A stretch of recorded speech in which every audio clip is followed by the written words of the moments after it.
Bonsoir tout le monde.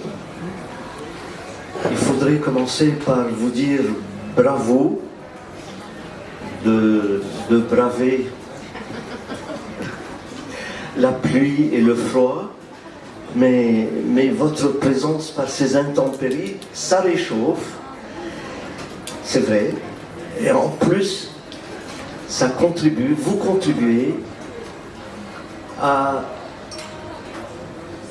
créer ce lieu qui, c'est vrai, vend des livres, mais se destine à faire des échanges culturels. Voilà.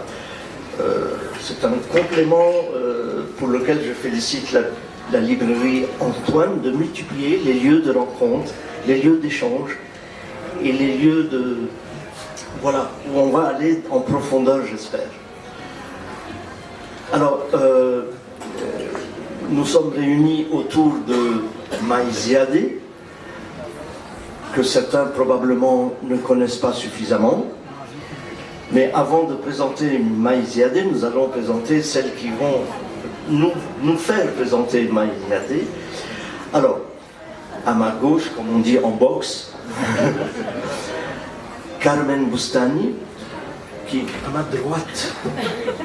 Non, mais je suis dyslexique, voilà. À ma droite, donc, Carmen Boustani, elle est docteur d'État en lettres. Elle est biographe, elle est chercheuse d'abord. Et à ce titre, elle fait partie du groupe Bahithat, n'est-ce pas? Elle est romancière, mais également biographe, ou biographe également romancière. Mais ça n'a pas d'importance l'ordre des choses. Mais là, en l'occurrence, c'est sa qualité de biographe qui est en avant. Elle est... alors, je ne connais pas toutes tes distinctions, mais je sais que tu en as reçues. Et tu les mentionneras dans un moment, parce que je te donne la parole. Et puis, voilà, et puis c'est une amie.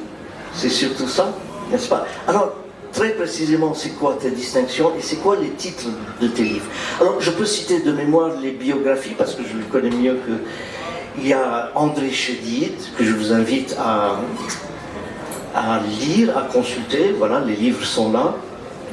Présente-toi en complément de ce que je viens de dire. Antoine Boulad pour l'organisation de ce débat avec la librairie Antoine. Cette librairie qui nous est très chère. Et d'organiser un débat avec mon ami et collègue dans l'écriture, Georgia Martouf.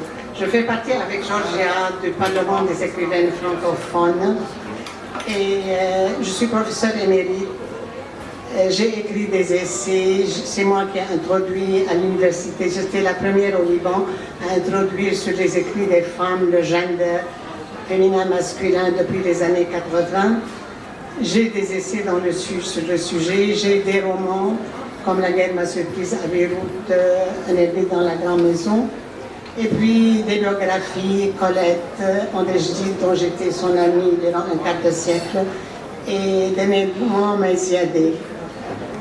Voilà, j'ai eu des prix littéraires pour un bon nombre de mes écrits. Le dernier là en date, c'est le prix Méditerranée pour Maïziadé. J'ai les palmes académiques, la médaille des écrivains de langue française et la médaille d'honneur du CNRS à l'occasion de son jubilé d'or. Voilà, c'est ma présentation. On va se tutoyer si tu veux bien, comme dans la vie, n'est-ce pas? Georgia, nous avons un long chemin ensemble parce que je crois que ça a commencé par une belle aventure qui continue d'ailleurs, qui est celle de fonder une association qui s'appelle Kitabat, qui a la vocation de promouvoir les ateliers d'écriture au Liban. Ce que Georgia fait, mais par manque de temps, elle ne le fait pas toujours, mais à chaque fois qu'elle vient à Beyrouth, puisqu'elle vit à Paris, elle essaye de mettre en place un projet d'écriture avec de nombreuses personnes. Donc il y a Kitabat, il y a l'aventure de l'Orient littéraire, dont tu es alors journaliste attitré à Paris, représentant l'Orient littéraire à Paris. Tu es évidemment romancière avec, on va citer Les Absents, on va citer également Haïti, allez, oh zut, Port-au-Prince. Alors pour les détails, tu vois, comme je ne les ai pas sous les yeux, je vous laisse. Port-au-Prince, aller-retour, n'est-ce pas? Et puis, je voulais citer quoi d'autre? À toi. Alors, pour ce qui est de Pays amer, il y a déjà la mention ici, mais tu es sur la liste de quoi, là, maintenant? J'ai le très grand plaisir de voir mon roman sélectionné pour le prix des 5 continents de la francophonie, ce qui en soi, oui, est une très belle reconnaissance, puisque c'est un prix effectivement qui fonctionne avec des comités dans tous les pays francophones du monde. Donc il y a eu 6 comités vraiment répartis sur les différents continents qui ont fait une sélection à partir de 165 romans qui ont participé. Et donc c'était une très belle surprise au bout de ce processus très long et très complexe de faire partie des 10 finalistes qui en soi est une belle reconnaissance. Voilà. Et sinon, je partage aussi avec Carmen. Carmen a mentionné que nous sommes toutes les deux au Parlement des écrivaines francophones. Moi, je m'occupe aussi du prix France-Liban depuis 2006 et Carmen est dans le jury de ce prix. Et nous avons enfin en commun d'avoir toutes les deux été récompensées par le prix Méditerranée. Pour Carmen, c'est le prix Méditerranée Essai. Et pour moi, pour Pays amer, c'est le prix Méditerranée des lecteurs. Voilà. Qu'est-ce que je peux rajouter? Je ne sais pas. Je peux rajouter que je vis entre Paris et Beyrouth et que cet aller-retour est très, très au centre de ce que je fais, parce que je crois que tout ce que je fais, c'est aussi à la jonction de ces deux mondes, de ces deux univers. J'essaye d'apporter au Liban des choses que j'ai acquises en France, et puis j'essaye aussi de faire entendre en France la voix du Liban, la voix de la littérature libanaise dans sa diversité. Je voudrais dire un mot seulement de ce prix France-Liban. Chaque année, je me dis, est-ce qu'on va avoir des livres suffisamment intéressants l'année prochaine, surtout quand on a eu un lauréat qui a vraiment fait l'unanimité et qui a fait son chemin en France. Je m'enorgueillis que ce prix ait au fond souvent récompensé des auteurs qui étaient peu connus et qui ont fait leur chemin après. Et puis voilà, il y a une belle diversité, une belle vitalité de la littérature libanaise, et donc il y a chaque année, fort heureusement, de très beaux livres que je m'efforce de mettre en avant en France aussi. Donc voilà, c'est peut-être ça que j'aurais envie de rajouter, cette façon que j'ai de fonctionner entre deux pays, entre deux cultures, et ces allers-retours qui me définissent assez bien, je crois. Alors, puisque tu le dis, on peut mentionner pour tous ceux qui ne connaissent pas le roman qui s'appelle Les Absents, qui sont exactement au cœur de ce que tu viens de dire, c'est-à-dire la narratrice a pris son calepin, son calepin de téléphone, qui était divisé entre Beyrouth et Paris, et elle a évoqué tous les noms qui sont à l'intérieur, n'est-ce pas? Mais revenons quand même à Maïziadé. Je voudrais, Carmen, si tu peux, au-delà avant de rentrer dans la substance de la vie de Maïziadé, avant de rentrer dans ce que tu en as fait, si tu peux, peut-être par anecdote, nous relater ta première rencontre avec Maïziadé. Avant d'avoir eu le projet de faire un travail de recherche sur elle, c'est comment que la première fois tu as rencontré cette grande figure? Merci. Voilà, ma rencontre avec Maïziadé a vite pris la couleur d'un rêve doré. Il m'arrive de croire que je l'ai vraiment rencontrée. Il m'arrive de croire aussi, en travaillant son œuvre, qu'elle est toujours vivante. Et j'essaye de me projeter dans son époque, dans cette renaissance arabe qui me fascine et que Amin Maalouf a qualifié d'un Eldorado. Pour rentrer directement dans le corps du sujet, ma première rencontre de Maïs Ziadé, c'était dans ma jeunesse. C'était dans le manuel scolaire, sa photo, qui est restée gravée dans ma mémoire. Je ne me rappelle plus de l'année, mais c'est un manuel pour les classes complémentaires. Et c'était une panoplie d'écrivains. Elle était la seule écrivaine dans ce manuel. Le manuel présentait le texte de l'auteur à droite et illustré par sa photo à gauche.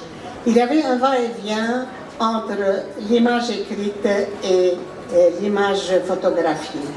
Celle de Maïs Ziadé, c'était un visage légèrement, vaguement oriental, avec des yeux noirs profonds, une chevelure bouclée noir ébène et une bouche aux lèvres ourlées. Je suis rentrée vraiment dans l'image, dans cette beauté brune. Et quelques années plus tard, c'est-à-dire j'étais vers la fin de mes études scolaires, au début de l'université, j'ai commencé à lire écrits intimes de Maïs Ziadé. Et là, j'étais frappée, ça m'a ramené à cette photo dans le passé, lorsque j'étais encore très jeune. Elle trace avec les mots un croquis vraiment singulier d'elle-même et elle dit « Je suis née avec une étincelle d'amour dans l'âme et une mèche blanche qui fait curieuse dans ma chevelure noire, comme une étincelle. On me dit que ça m'apporte bonheur. » Ces deux échos de deux profils de Maïs Ziadé ont fait leur effet sur moi. Il m'arrive de croire que je suis vraiment en face d'une femme moderne et que j'ai envie de l'appeler Maï. J'étais fascinée par cette relation qu'elle a eue Orient-Occident et comment elle a été marquée par une époque qui a été vraiment marquée par, dans une société musulmane et chrétienne, qui a été marquée par cette problématique quand même de l'Orient et de l'Occident dans un pays musulman comme l'Égypte. Mais ce qui m'a poussé vraiment à penser écrire cette biographie, c'était un colloque dans les années 87 à Dubrovnik, un colloque international qui a groupé 148 femmes du monde entier. La majorité des féministes, mais des écrivaines très connues. C'était une de mes profs à Paris qui m'a appelée, et j'étais déjà au Liban, et elle m'a dit de participer à ce colloque. J'ai été, mais avec réticence, avec tout ce monde très qualifié. C'était mon premier colloque. Et lorsque j'ai commencé à parler d'elle, j'ai terminé, il y a une personne qui vient m'embrasser et me féliciter. Je n'ai pas su qui était.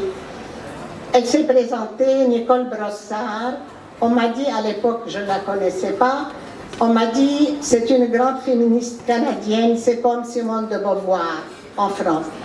Elle m'a dit, si elle est venue t'embrasser et te féliciter, c'est que ça lui a beaucoup plu.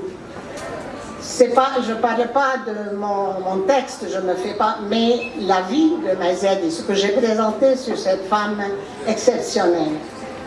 On m'a pris un entretien à la radio, et après, durant le dîner, toutes ces femmes me disaient, mais il faut écrire un livre sur elle, mais c'est une femme exceptionnelle. Quand j'ai terminé la biographie d'André Chédid, qui était une amie, alors l'idée m'est venue de commencer la biographie de Maïs Ziadé, parce que les deux, ce sont des Libanaises, des chrétiennes maronites nées en Égypte, l'une à la fin du XXe siècle et l'autre dans le premier quart, l'autre fin 19e, l'autre premier quart du XXe. Et les deux me passionnent, comment ces deux femmes, ces deux adultes intrépides, elles ont pu s'assurer, et l'une dans un milieu musulman très impitoyable pour la femme, et l'autre dans un paysage parisien très exigeant. C'était le point de départ de cette biographie et j'ai été très attirée par cette femme polymorphe qu'on nommait George Sand de l'Oriental et qu'on qualifie par une femme avec le S muet du pluriel.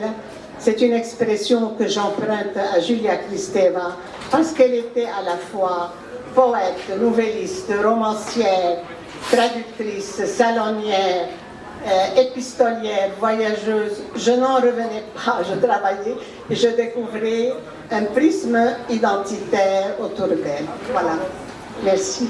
J'allais t'interrompre, mais tu l'as fait.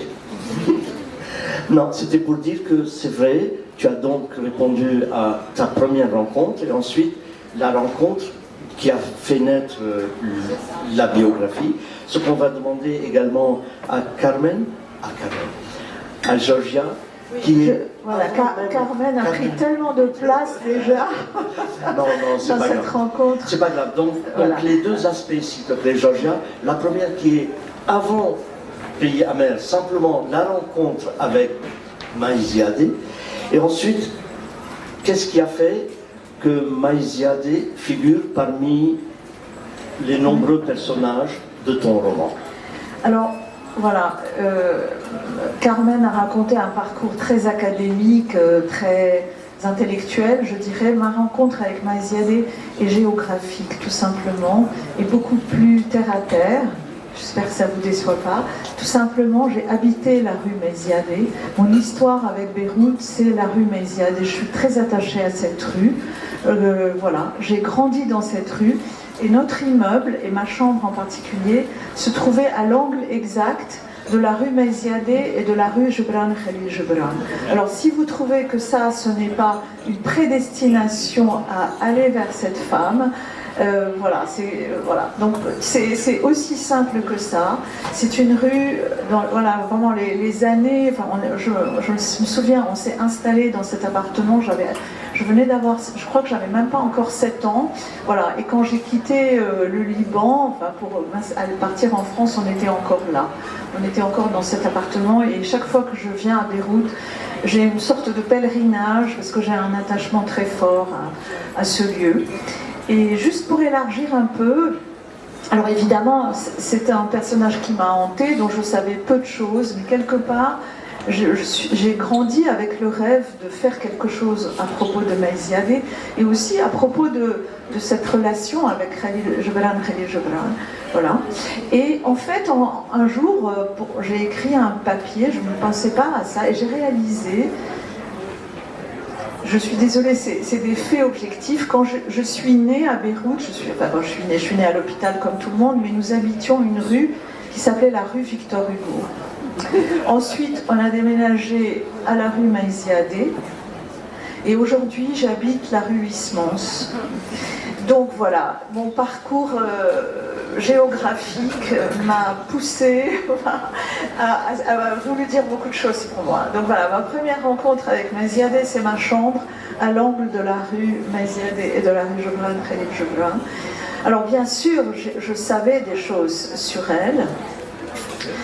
Je dois dire que l'épisode de son internement a été quelque chose, j'ai eu ma période, bien sûr, peut-être pas féministe, je dirais pas ça, parce que pour moi le féminisme c'est un engagement, mais je pense que j'étais une jeune fille rebelle, et voilà, le statut des femmes était quelque chose qui me posait problème, j'étais assez révoltée contre pas mal de choses, voilà. Et donc cette figure un peu toujours présente dans mon esprit, et puis cette femme qui est internée, mais sans raison aucune. Sans raison aucune, vraiment. Je pense qu'on va revenir là-dessus, mais je savais ça, je savais qu'elle avait été internée. Et cette histoire de Rasfouli, enfin voilà, je me disais un jour, il faut que je m'intéresse à ça, il faut que je fasse une recherche là-dessus. Est-ce qu'il y avait d'autres femmes qui étaient internées? Puis je découvre au fond que ce qui s'est passé pour elle, s'est passé pour beaucoup de femmes en France et ailleurs. On peut penser à Camille Claudel aussi, qu'on a internée. Enfin voilà, toutes ces femmes. Et puis je veux mentionner, bon c'est pas grave, je fais des détours, moi, mais c'est comme ça que je m'exprime.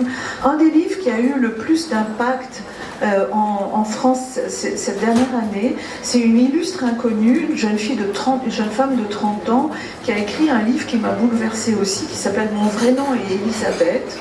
Et dans ce livre, elle fait une recherche sur son arrière-grand-mère, parce que dans la famille, on disait tout le temps, les femmes de la famille de cette jeune femme, avaient toute peur de devenir folles comme leur arrière-grand-mère. Il y avait ce spectre de la folie, et chaque fois que cette jeune femme, qui s'appelle Elisabeth, avait, je ne sais pas, des éclats d'humeur ou des réactions un peu enthousiastes, peut-être un petit peu trop pleines d'ardeur, elle se disait il faut que je me contrôle parce que je vais peut-être devenir folle comme mon arrière-grand-mère. Et bon, elle va mener l'enquête. C'est un livre tout à fait passionnant que j'ai lu avec beaucoup d'émotion, dans lequel elle finit par découvrir que cette femme était juste une femme exubérante, joyeuse, aimant la vie, peut-être ne souhaitant pas rester dans les limites de ce rôle dans lequel on limitait les femmes à l'époque. Et donc elle a été non seulement internée mais lobotomisée.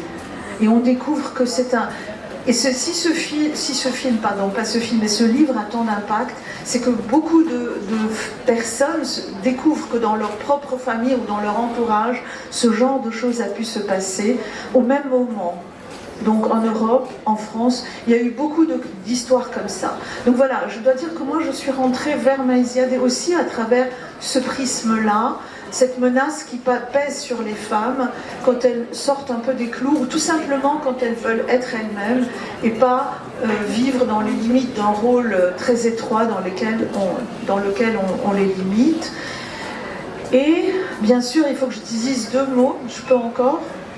Oui, c'est-à-dire dans ton roman, Maïziadeh. Voilà. Pourquoi dans mon roman? Alors, j'étais très heureuse d'avoir eu l'idée enfin voilà, je voulais la mettre dans mon roman. Je dis en 2 mots, dans mon roman, c'est aussi beaucoup l'histoire de Marie Khazen. Enfin, c'est surtout l'histoire de Marie Khazen, qui est la première femme photographe libanaise. Et j'ai imaginé, à travers ces photos, mais on en reparlera, que alors les dates correspondaient évidemment, c'est-à-dire historiquement, Maïziadeh et Marie Khazen ont vécu à peu près dans les mêmes années. Et Maïziadeh, encore une fois, a été internée sans raison aucune. Et j'ai pensé que Marie Khazen, qui était une femme au fond un peu scandaleuse à travers ses photos, vraiment, mais on en reparlera, il était fort possible aussi qu'elle ait pu être internée. Donc c'est le fruit de mon imagination, mais je l'ai fait être internée et je l'ai fait rencontrer Maïziadeh à Asfolier. Et c'est pour moi un des vraiment chapitres, en tout cas très forts, pour moi, de mon point de vue, de mon roman.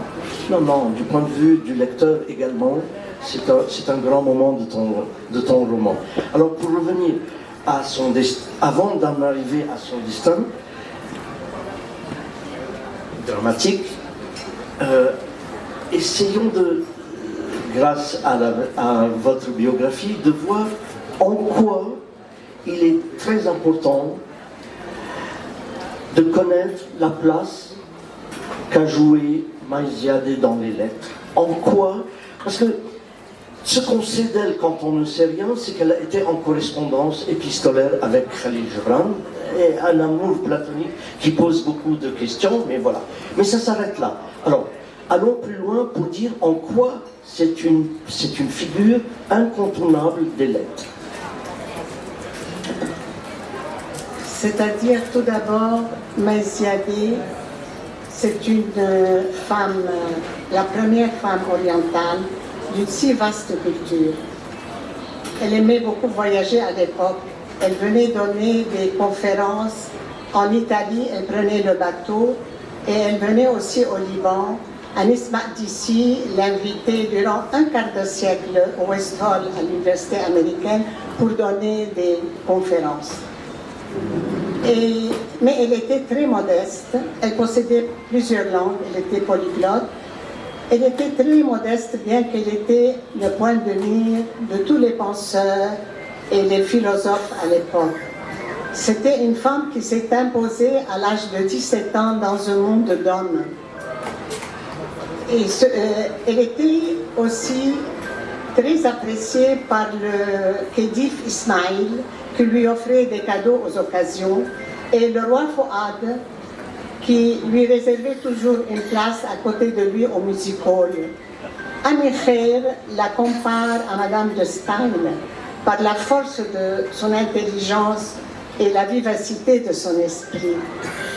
Ce qui m'a attiré le plus dans sa carrière, c'est qu'elle était la première femme journaliste dans tout ce monde d'hommes, et elle a commencé à écrire à l'âge de 14-15 ans, lorsqu'ils sont venus du Liban avec sa famille pour s'installer en Égypte. Elle a enseigné des leçons particulières et à un type, je m'excuse, j'ai oublié le nom, mais qui était un francophone, et ses filles ne connaissaient pas la langue française. Elle leur a enseigné la langue française, et pour la récompenser, il va offrir Al-Mahrousa, un journal, à son père qui venait du Liban n'ayant pas encore de travail. Et c'est comme ça qu'elle va commencer sa carrière journalistique dans le journal de son père, mais elle est arrivée 2-3 ans après à être éditorialiste dans Al-Ahram, dans Al-Hilal, la revue Al-Muqtataf, politique hebdomadaire, dans beaucoup de journaux. Elle était le plus souvent éditorialiste à cet âge-là. Et elle était très connue pour sa plume, une très belle plume. Ce qui m'a attiré aussi, c'est qu'à l'époque de la Nahda, il y a eu le courant de la traduction, un grand mouvement de traduction. Elle s'est imposée là-dessus. Elle a traduit des romans de l'anglais, parce qu'elle connaissait beaucoup de langues, de l'allemand, de l'italien. Et elle s'est imposée aussi comme épistolière. Elle a voulu être Madame de Sévigné. D'ailleurs, elle va faire, pas une biographie comme les autres biographies qu'elle a faites, mais un portrait assez développé d'une quarantaine de pages de Madame de Sévigné. Et elle imaginait elle est Madame de Sévigné l'orientale. Ce qui m'a attiré dans sa correspondance, c'était surtout la correspondance avec ses pères. J'ai analysé toute son correspondance. C'était pas facile parce que son cousin, il a éparpillé toute sa bibliothèque. Donc il n'y avait pas un fond Maziadé. Il fallait courir à gauche et à droite. Ça m'a pris 5 ans de ma vie à aller courir à gauche et à droite pour pouvoir écrire cette biographie. Mais c'est une biographie complète. Elle comprend tout ce que Maziadé a écrit.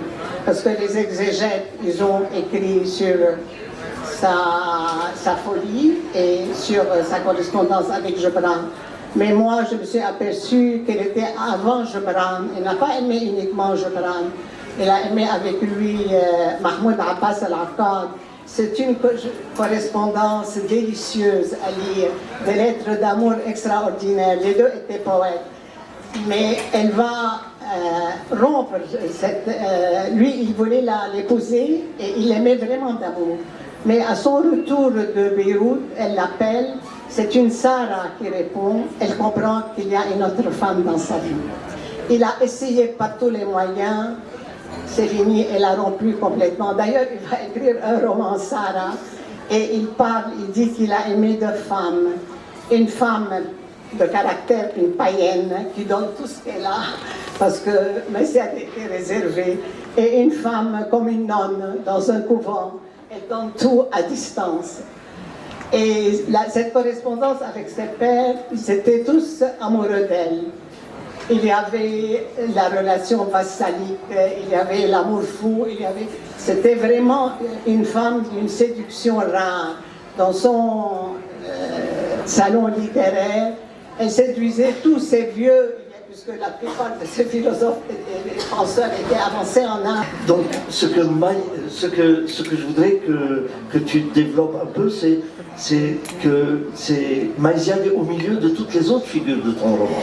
Oui, merci Antoine. C'est-à-dire que je crois que c'est important évidemment, Carmen en a parlé, c'est que ces femmes représentent un peu comment dire, sont les figures les plus visibles d'un mouvement féministe qui a traversé la région et évidemment le cadre c'est celui de la Narda. On ne se rend pas compte aujourd'hui que déjà dans les années, qu'à partir de 1920, donc cette Narda qui parcourt le monde arabe, elle a été un mouvement d'une richesse, d'une fertilité. Il y a eu évidemment, dans le journalisme, il y a eu des publications de toutes sortes, des publications qui s'adressaient aux femmes aussi, ce qui est quand même assez rare. Il y avait plusieurs. Il y a Fatat Lubnan, enfin, à part ça, il y avait des tas de revues qui étaient écrites par des femmes et pour des femmes. Donc bien sûr, il y a eu donc une effervescence. Non, c'est pas la question. Je veux dire, il faut replacer ça dans un contexte qui est un contexte qui a traversé tout le monde arabe, qui était donc un contexte de féminisme, de revendication politique aussi, bien sûr, la prise de conscience, parce que ces pays étaient sous mandat ou étaient des colonies, bien sûr, après la fin de l'Empire ottoman. Donc c'était toutes sortes de questionnements sur qu'est-ce que c'est faire nation, qu'est-ce que c'est une nation, qu'est-ce que c'est une identité, quelles revendications politiques. Les féministes égyptiennes, elles ont enlevé leur voile pour la première fois en manifestant dans les rues contre l'occupation britannique. Donc il y a eu un travail sur la langue aussi, la langue arabe qu'il fallait faire évoluer. Il y a eu un mouvement de traduction, Carmen l'a dit. Donc on a découvert toutes sortes d'œuvres importantes. Donc il faut imaginer une effervescence extraordinaire et au sein de cette effervescence, un mouvement féministe exceptionnel dont je trouve qu'au Liban, on n'a pas suffisamment conscience. Il faut se souvenir, Ambara Salam, qui est une figure majeure, aussi, qui enlève son voile en public en 1928 au Syrian Protestant College, qui est l'ancêtre de l'université américaine, parce qu'on l'invite à donner une conférence sur les mouvements féministes en Europe. Et puis, et de quelle façon c'est en train d'atteindre, évidemment, de se développer en Orient. Et elle décide au dernier moment, c'est un geste spontané, elle l'écrit dans ses mémoires, qu'elle ne peut pas faire une conférence sur le féminisme en étant voilée. Et donc, elle enlève son voile en public pour la première fois. Évidemment, ça va faire scandale. Ces femmes ont été extrêmement courageuses, elles ont été des pionnières dans énormément de domaines. Et là, prend place aussi donc ma Marie à moi, puisque en fait elle s'appelait aussi Marie au départ, mais elle a changé de nom. Maï, c'est son nom de plume, c'est le nom qu'elle s'est choisi. Donc ma Marie à moi, donc à travers la photographie, elle s'inscrit complètement dans ce mouvement féministe.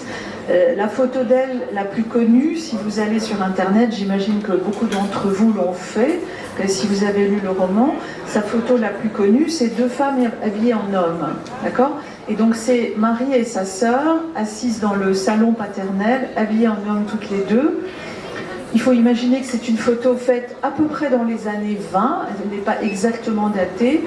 Et Marie et la famille n'habitent pas Beyrouth, elle n'est pas au milieu d'une société qui est déjà en train de s'ouvrir, elles habitent Zralta. Donc il faut imaginer quelle audace et quel courage et quelle façon de s'inscrire dans ce féminisme alors qu'elles sont, je dirais, des filles d'une grande famille féodale avec tout ce que ça implique de pression sur les femmes, etc.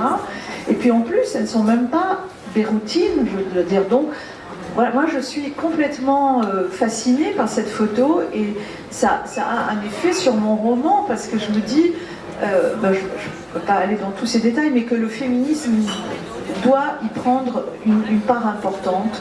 Et donc Marie, c'est en ça qu'elle va rejoindre au fond les préoccupations de Maï Ziadé. Ce sont des femmes qui s'inscrivent dans ce mouvement qui va faire vraiment changer les choses. Et les femmes, à partir de là, vont prendre la parole, vont bien sûr se dévoiler. Dans la rue, elles vont être attaquées à l'acide parfois, donc c'était pas toujours simple d'avoir ce courage-là. Et puis elles vont s'exprimer dans la presse, elles vont écrire, elles vont développer des salons. C'est l'époque des premiers salons aussi. Il y a eu au Liban aussi une pratique de salon. On se réunissait pour discuter de toutes ces choses, de divorce, de mariage, de vêtements, de comment... Et juste pour citer, évidemment Carmen a largement parlé de tout ça dans son ouvrage, mais il y a un article de Maïziade qui fait vraiment beaucoup de bruit, qui s'appelle, qui a pour titre « Comment je voudrais que l'homme soit ». C'est extrêmement audacieux à l'époque, parce que ce sont les hommes qui disent comment ils veulent ben oui, bien sûr que tu en parles. C'est un article hyper important. En général, ce sont les hommes qui disent comment elles doivent s'habiller, comment doivent se comporter les filles et les femmes, et le vêtement et le voile et tout. Et là, elle a l'audace de retourner complètement le point de vue et de dire voilà comment je voudrais que l'homme soit. Vous imaginez de ce que ça veut dire, l'impact que tout ça peut avoir. Et elle dit qu'elle a aussi beaucoup d'humour, Maïziade. Carmen n'a pas eu le temps de développer tous ces aspects, mais dans un article, elle dit que, je ne sais pas de quel, tu vas me corriger ou compléter, mais elle dit que si une femme avait eu les moyens d'être navigatrice à l'époque, elle aussi, elle aurait pu découvrir... si, mais elle le rapporte, en tout cas, elle le rapporte. C'est Barissa Badia. Oui, mais que Maïziade il disait ça, et elle a fait la biographie de Barissa. Voilà, elle a écrit la biographie de cette femme qui dit si les femmes avaient été navigatrices, elles auraient découvert l'Amérique. Donc Christophe Colomb, il a juste l'avantage d'avoir été un homme. Donc voilà, ce que je veux dire, c'est que tout ça s'inscrit dans un mouvement qui est le mouvement féministe et dans la Narda. C'est très très important, je crois, Oui, tu voulais dire quelque chose? Voilà. Et donc la photo aussi, juste insister là-dessus, les écrits, je dois dire que bon, il faut prendre un livre et le lire, donc c'est quelque chose qui peut rester relativement à l'abri. Mais des photos, j'ai imaginé évidemment que les photos ont pu être exposées, puisque Marie Khazen faisait partie, fréquentait ces salons, elle avait été encouragée à exposer. Donc vous imaginez une exposition de photos dans le Liban des années 30 avec des femmes habillées en hommes, mais pas seulement, des femmes qui montent à cheval, des femmes qui vont à la chasse, des femmes qui fument, des femmes qui conduisent des voitures, tout ça photographié. Donc l'impact de la photo est beaucoup plus fort, je dirais, que l'impact d'un texte qu'il faut prendre la peine de lire. Et puis ces photos qui disent des femmes qui changent de statut. Voilà. Donc tout ça fait que j'ai pensé que cette femme avait tellement cassé les clous, cassé les modèles, que très certainement elle a... Alors ça, je le sais, parce que j'ai recueilli quand même des éléments biographiques, elle dérangeait, Marie Khazen dérangeait. C'était pas une femme qui était aimée. Y compris au sein de sa famille. On l'a décrit comme une originale, comme une femme misanthrope, comme une femme pas si sympathique que ça. Et je me dis que cette image un peu négative montre à quel point elle pouvait déranger au sein d'une famille où il y avait des filles à marier, et je m'arrêterai là-dessus, mais on retombe sur des questions de féminisme. Quand il y a des filles à marier, la réputation de la famille, c'est quelque chose d'important. C'est aussi important que le compte en banque. Donc quand on a dans la famille une femme qui se comporte de façon aussi différente, aussi dérangeante, il faut faire quelque chose pour faire taire cette audacieuse. Et donc on va l'interner. Oui, c'est là-dessus que je vais te proposer d'y aller. Mais avant cela, je voudrais qu'on fasse ça pour que notre prochain rendez-vous soit en écho à ce pays amer, une exposition à Beyrouth, des photos de Marie Khazen. Ce serait vraiment un gros événement de ramener tout ça à la surface. Tout ce que tu viens de citer et d'autres, nous mériterions de les revoir et de les... Voilà. Alors c'est un projet. Oui, tu reviendras là-dessus dans juste un moment. Non, mais c'est un projet sur lequel je travaille. Voilà. Ça marche. Carmen, il y a évidemment dans la biographie de Maïziade également de très nombreuses figures féminines. Mais on ne va pas rentrer là-dessus. Je préfère, par manque de temps, aller sur... Ou tout à l'heure, juste un moment. Si tu as envie, mais embraye avec la présentation de son...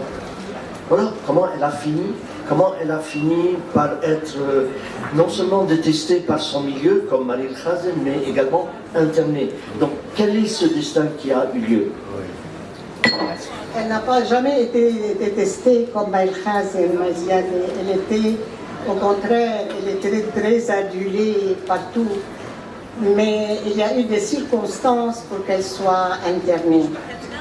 Premièrement, elle était très attachée à son père. En 1929, elle perd son père. En 1931, Gebran. Et en 1932, sa mère. Il y avait un lien avec Gebran extraordinaire. Elle était à son bureau et lui, il est à New York. Elle tape à son bureau et elle dit Gebran est mort. Elle commence à pleurer. Et à l'instant même, à cette heure-là, le jour même, il est mort à New York. Le colloque en plaque. C'est inimaginable ce lien entre les deux, c'était franchement. Et je l'ai lu, mais j'ai eu un entretien avec son petit cousin Alexandre Ziadé qui m'a raconté, qui m'a confirmé cet événement.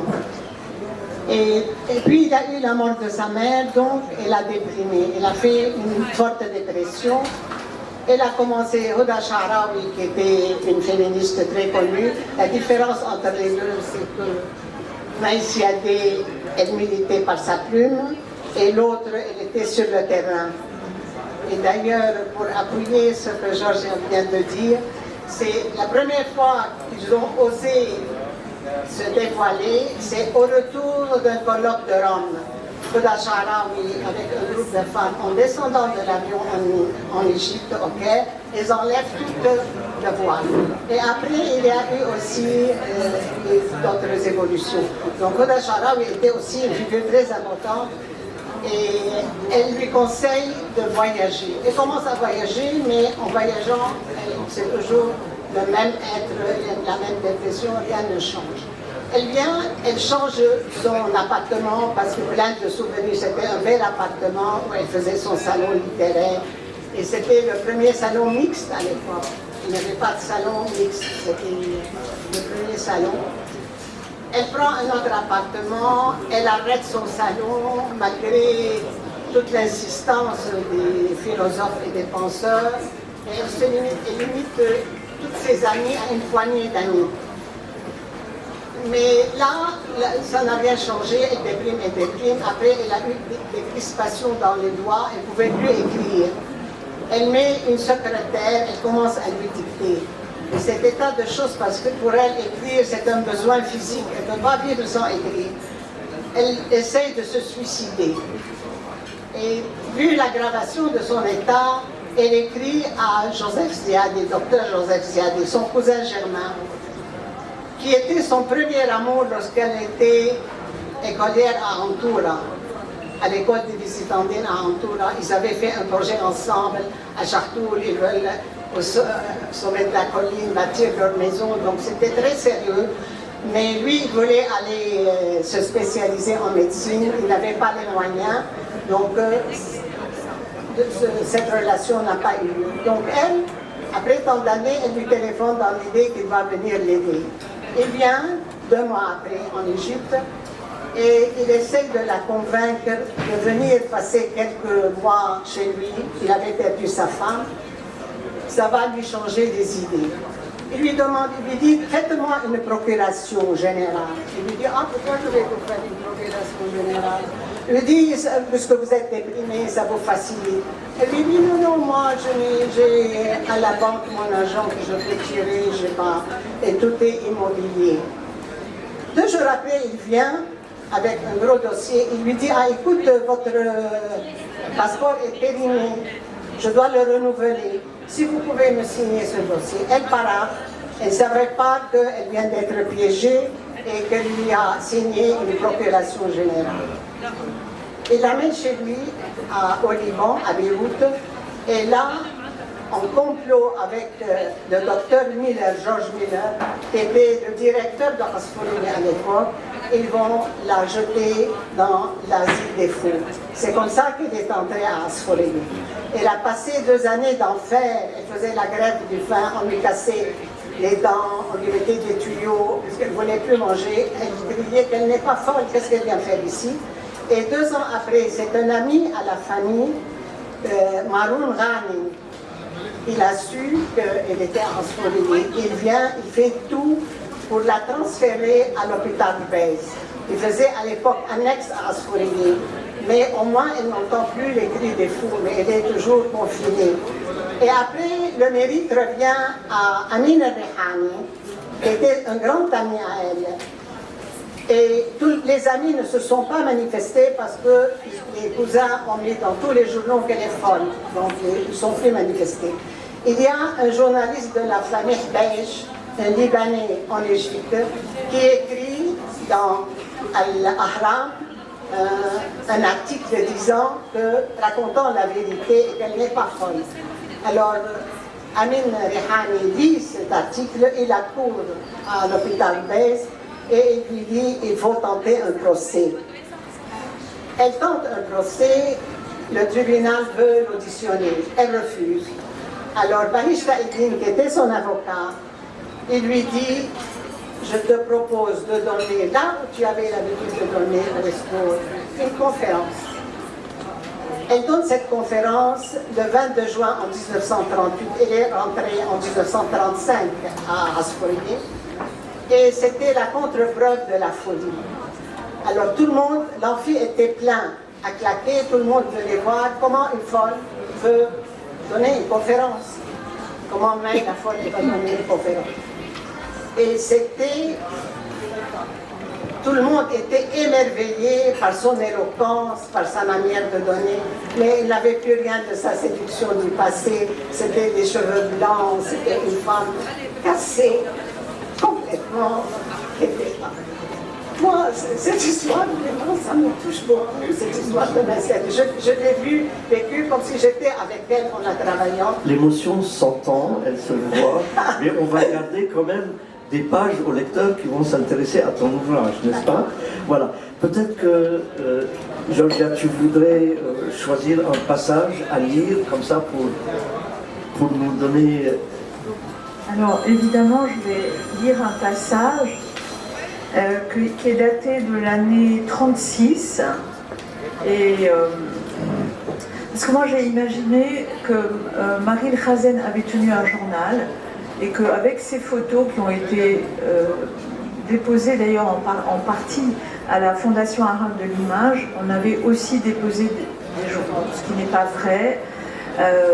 Cela dit, la personne, Mohsen Yamin, qui est le collectionneur qui l'a rencontrée et qui a été en contact avec elle, a laissé entendre qu'elle avait brûlé elle-même un certain nombre de choses. Elle ne voulait pas qu'on se souvienne d'elle. Enfin, voilà, elle était vraiment solitaire à la fin de sa vie et que finalement elle lui a donné à lui un certain nombre de choses. Et moi j'ai imaginé que peut-être qu'elle avait effectivement tenu un journal et qu'elle l'avait brûlé ou qu'une partie de ce journal avait été préservée. Et vous savez que les romanciers se donnent tous les droits et c'est ce que j'ai fait. Donc voilà, ce que je vais lire c'est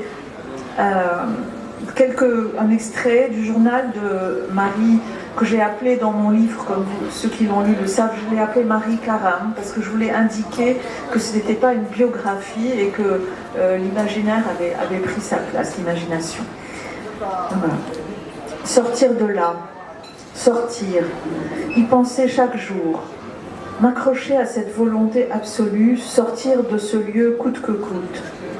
Ne pas m'attendrir, ne pas me plaindre, ne pas me lamenter sur mon sort, ne pas gémir, cracher, recracher tout ce qu'on me donne à avaler, ne faire confiance à personne, cracher, cracher, cracher, des barreaux partout, des serrures à toutes les portes, toutes les armoires, tous les placards. Même les escaliers sont barrés par des grilles en fer, enfermés. C'est tout ce qu'ils savent faire ici, se barricader, nous enchaîner.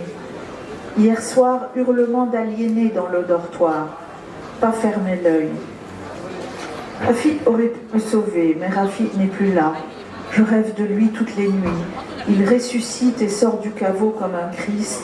Il est habillé de blanc, non pas un suaire, mais la blouse blanche des médecins. Il me regarde le fond de l'œil. Il me chuchote que tout va bien, qu'il va m'emmener avec lui, que nous irons à cheval, qu'il a fait sceller ma jument préférée. Mais quand il s'éloigne de mon lit pour se laver les mains, une infirmière s'approche de lui et l'appelle docteur Krasaa. Je veux crier que non, qu'il s'appelle docteur Karam, que c'est mon frère. Mais il se retourne vers moi et ce n'est plus lui. C'est un autre médecin qui a un air austère et qui dit « Rien de grave, mais augmenter la dose de tranquillisant. » Rage puis abattement, j'oscille comme un pendule ou comme un pendu. Rage et abattement se livrent bataille et je suis labourée par les salves d'obus, boue et cendre. Si j'essaye d'avancer, je m'enfonce encore davantage. Je trouve parfois la force de sortir à l'heure de la promenade sous haute surveillance. Je fais quelques pas à l'air libre, puis je me réfugie sur un banc à l'écart. Cela doit faire quelques jours que je suis là, mais il me semble que des semaines entières se sont écoulées. Je crois me souvenir que je suis entrée ici le 7 octobre. Surtout ne pas perdre mes repères, ne pas oublier. Aujourd'hui, il y avait une femme sur le banc. Elle chantait. Sa voix m'a bouleversée. Son chant imitait les trilles du rossignol. Je me suis assise sans faire de bruit à l'autre bout du banc. Je ne voulais surtout pas qu'elle s'arrête. Je cherche à la retrouver. Je voudrais l'entendre à nouveau. Mais depuis plusieurs jours, elle n'est pas revenue à la promenade. Tristesse, solitude, sa voix m'avait tenu compagnie. Je l'ai revue et j'ai eu du mal à la reconnaître. C'était dans un couloir. Elle tenait mal sur ses jambes et se déplaçait en s'appuyant sur les murs. Elle a dû être belle, mais ses grands yeux sont cerclés de cernes noires. J'ai mené une enquête discrète. Semai Ziadé, la célèbre écrivaine dont j'ai tant entendu parler. Ici, on l'appelle Marie. C'est la rencontre, vous avez compris, c'est la rencontre entre Marie et Maï à Ascolier. J'espère que tu trouves que ça correspond à la réalité, Carmen, de ce qu'elles ont subi. Alors Carmen, toi aussi, si tu peux lire un passage. J'ai pris un fragment de texte pris à l'essai Égalité, un essai sociopolitique de Maziadé. C'est un point de vue féministe sur l'esclavage. Les philosophes symbolisent l'esclavage avec le portrait d'un homme, accablé par ses chaînes. S'ils voulaient être plus justes, ils auraient pu choisir comme symbole une femme. Car l'homme se fait esclave une fois, alors que la femme l'est pleine de foi. Si elle manifeste une tendance à se débarrasser des illusions anciennes et à se libérer des mœurs archaïques, on la considère comme un être anormal, parce qu'on a pris l'habitude de la servir, non seulement par la force, mais aussi par la gentillesse et les caresses. Sinon, à quoi servent tous ces cadeaux en bijoux? Si elle réfléchit, elle réalise le côté humiliant de tout cela. La femme se perce les oreilles pour le port des boucles d'oreilles. Et on se demande s'il y a un rapport entre les oreilles trouées des femmes et celles trouées des esclaves. Moi, qui écris cela, je porte au bras un bracelet en or que je ne tire pas. Nous avons hérité, nous les femmes, de porter des chaînes sous la forme de bijoux qu'on adore. Voilà, merci beaucoup pour ces beaux passages. Je pense qu'avant de procéder à la séance de dédicace, n'est-ce pas? Le micro, ma voix est non. Avant de passer aux dédicaces, à la séance de dédicace, si dans le public vous avez des questions à poser à l'une ou à l'autre, vous êtes évidemment les bienvenus.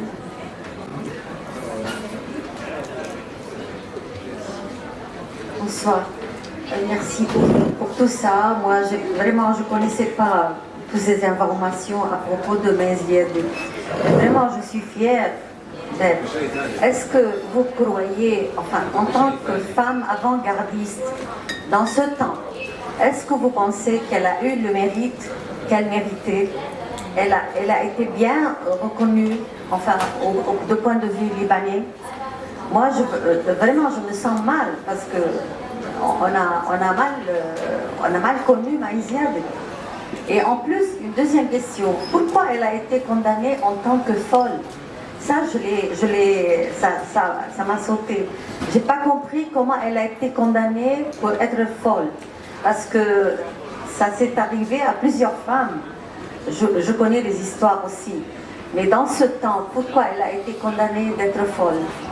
Premièrement, elle a été condamnée d'être folle puisqu'elle a brillé. C'était une femme de génie dans une société de phallocrates. Ça, c'est très important. Ce qui prouve aussi pour Marie Khazen, pour beaucoup.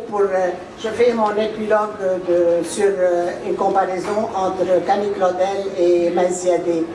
Et on peut citer beaucoup. Donc, on ne pouvait pas, les hommes, pour eux, le génie est mal. Donc, les femmes, c'est deuxième classe. Et c'est pour cela, au début, les femmes voulaient imiter les écrits des hommes. Elles prenaient des pseudonymes.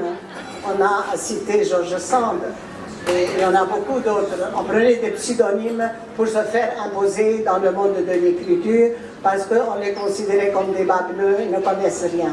Alors, si une femme arrive à s'imposer et qu'elle brille, ils font tout pour la casser. Alors, Maïziade, c'était un intérêt d'héritage. Elle était riche, elle était une fille unique. Et donc, comme fille unique déjà, par la loi, les cousins germains pouvaient hériter. Mais elle, comme elle est féministe, elle refusait complètement l'idée. Et c'est ce refus a fait qu'ils ont comploté contre elle. Il y a eu tout ce complot. Et la première question. Ah oui, la première question. Elle a brillé. Il n'y a pas une femme qui a eu ce que Maïziade a eu, ni de nos jours, ni dans aucun siècle. Mais lorsqu'il y a eu Abdel Nasser, premièrement, sa folie a été une entrave. Ça lui a cassé une carrière. On ne peut pas oublier ce qu'elle a fait, mais pour l'avenir. Et puis Abdel Nasser, lorsqu'il est venu, il a chassé tous les francophones et toutes les femmes qui écrivent. C'est pour cela qu'il y a eu tant de femmes oubliées. Et c'est avec le mouvement de libération des femmes qu'on a commencé un peu à chercher ces femmes oubliées. Il n'y a pas que uniquement Maïziade, elle a fait quelque chose d'exceptionnel. Elle a écrit 3 biographies. Elle est la première biographe dans le monde arabe sur 3 femmes qui étaient les premières féministes. On ne donnait pas encore le nom de féministe, il n'y avait pas ça. Mais les premières femmes qui ont milité pour se libérer du joug masculin. Et Bahisat el-Badia, elle est très importante. Elle est morte jeune. Et il y a Warda Al-Yaziji, dont le papa était un grand linguiste, c'est une Libanaise. Et il y a Aïcha Taïmour, qui était une Kurde, mais qui a vécu aussi en Égypte. Donc ces femmes-là, elles ont beaucoup milité, mais elles étaient des muettes. Le voix, on ne les entendait pas, c'est des femmes muettes. Et c'est grâce à Maïziade qu'elle va imposer ce premier féminisme qui n'avait pas encore de nom. Et non seulement ça, mais moi j'étais si que chez les poètes, on retrouve du féminin. Donc vous ne pouvez pas dire que la femme qui écrit, elle ne sait pas écrire, ou ça tue sa féminité, parce qu'on disait ça tue sa féminité, elle sera plus fertile. Elle disait mais non, mais pas du tout. Mais vous avez les poètes qui écrivent, vous avez des femmes poètes qui écrivent et qui sont toujours fertiles. Et moi, dans les années 72, lorsque moi j'ai commencé ma première thèse, c'était dans les années 80, alors j'étais attirée par le féminin masculin. D'ailleurs, j'ai des essais sur ce sujet-là. Et franchement, on croyait à l'époque que c'est dû au mouvement, au MLF, le mouvement de libération des femmes. Mais je me suis aperçue qu'au début du siècle, il y a une Libanaise qui a posé la question. Mais vraiment, elle était géniale en tout. Elle était fantastique. J'ai voulu montrer que c'est une femme de génie, dont le génie dépasse les hommes de son siècle. C'est ce que j'ai voulu montrer. Merci. Merci. Merci. En tout cas. Merci d'avoir été là. Merci à la librairie Antoine qui nous a accueillis. Alors, je vais juste rappeler que les livres, il faut les... Oui.